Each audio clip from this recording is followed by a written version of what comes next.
this video is going to go over how to put the graph and the table on the same window. So if I hit y equals, you can see I already have a function typed in here. Just remember, whenever you're typing your function in, make sure that you are using the xt theta n button for x, not the green x that's down here. So if I click on graph, you can see I have the graph. So in order for me to find multiple points on this graph, I would have to hit trace and then like 1, enter. And then I'd have to write that down, and then trace and then 5, enter. And I'd have to write that down. If I want to find multiple points or make like a T-chart, then what I would want to do is click on this mode button.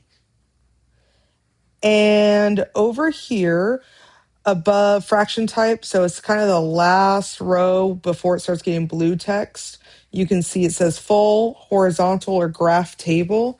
Instead of putting full there, I'm going to scroll down and go over to graph table and hit enter.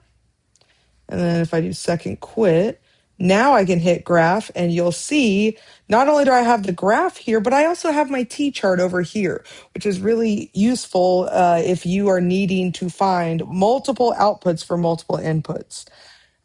If I need to scroll up on this T-chart, what I would do is hit second and then table. And now my cursor is on the table, and I can scroll up and down on the table to find other points. I can also set this table with that blue table set, so second table set. And maybe I want it to still start at -3, but then delta table means what do you want it to count by or change by for each x. Maybe I want it to count by halves.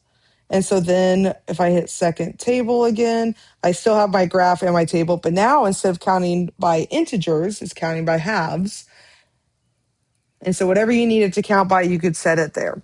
That table set also works. So if I did not have my graph table turned on, so if I go back to a full graph and I didn't want to see the graph and the table at the same time, I just wanted to see the graph, I could still hit second table and I can still see the table. A lot of my students, though, have found that they prefer being able to see both at the same time.